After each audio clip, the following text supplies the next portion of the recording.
Well, Matt, what did you bring us today? This is the 2014 Lexus IS 350. Now, you had the ISF, which we really love that car. This is the next evolution of that car. Completely new platform, and it is an amazing car. Like, for me, I just thought it was such a pleasure to drive, and I just recently got it. This is actually a pre-production prototype. I think the cars are actually being delivered into the dealers now, but this one that the media's been using is a bit of a prototype. It's a little bit longer on the wheelbase, which gives it a little bit smoother ride compared to the last generation. The suspension's dialed in to be a little bit smoother to take advantage of a much stiffer structure. So they can be much more precise on it.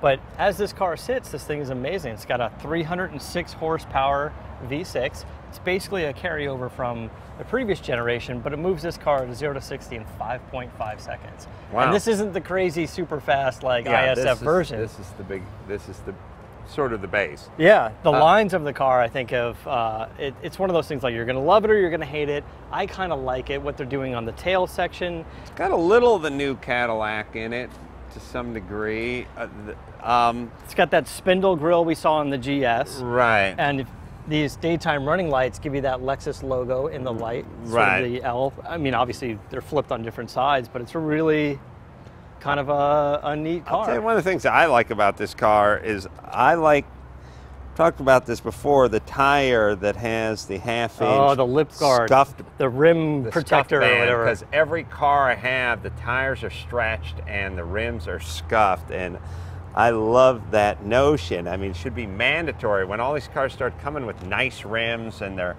powder coated and they got the, they got the smoked chrome on there, and then immediately Scuff City, USA. I love that. And this looks like to be a pearl white.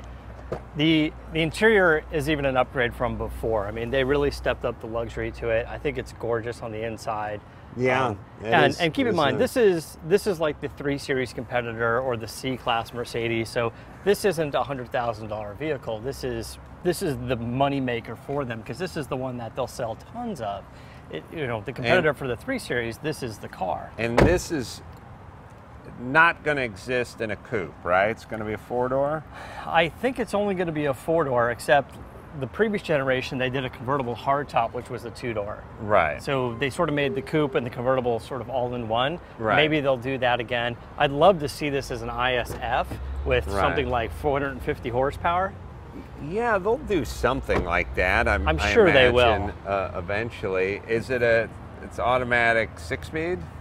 I think this one is 7-speed. Look out. This one goes to 11. It goes to 11. And you think the base price is going to be right about a 3 Series? Yeah, it's about 40 grand, and this one, as it sits with a few options, is around 45,000. But for 45,000, I think this is a great car. That longer wheelbase that we're talking about, that gives it a little bit smoother ride, gives you more room in the back seat. Yeah, for a car that does not look very big on the outside, it has plenty of room in the rear seat. I love the vented seats. They almost remind me of an old 911, where seats, ever since the Supra started coming into their crazy lumbar supports and side bolstering stuff, started getting crazy.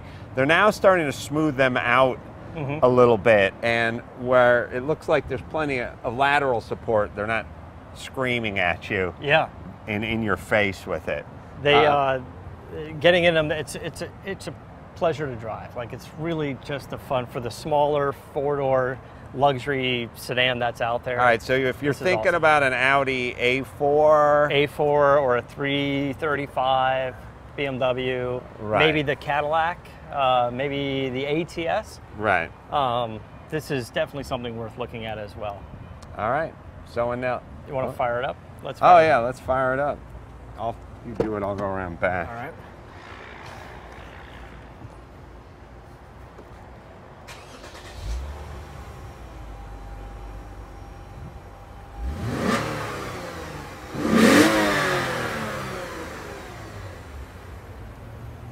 It's got a little throat to it. Yeah, like I said, without being you know, the $65,000 version, like the M version or the AMG version, this not being the ISF, 0 to 60 in 5.5 seconds, still gets 26 miles per gallon on the freeway. Listen, Porsche 928S in 1991 probably did it in 6.4. Yeah, you know, this thing runs like 14.1s. Like the fastest Mustang in the 90s couldn't break 14.0. Right, unbelievable. All right, so until next time, this is Adam Carolla. For Matt, the Motorator, DeAndrea saying, keep the air in the spare and the bag in the wheel.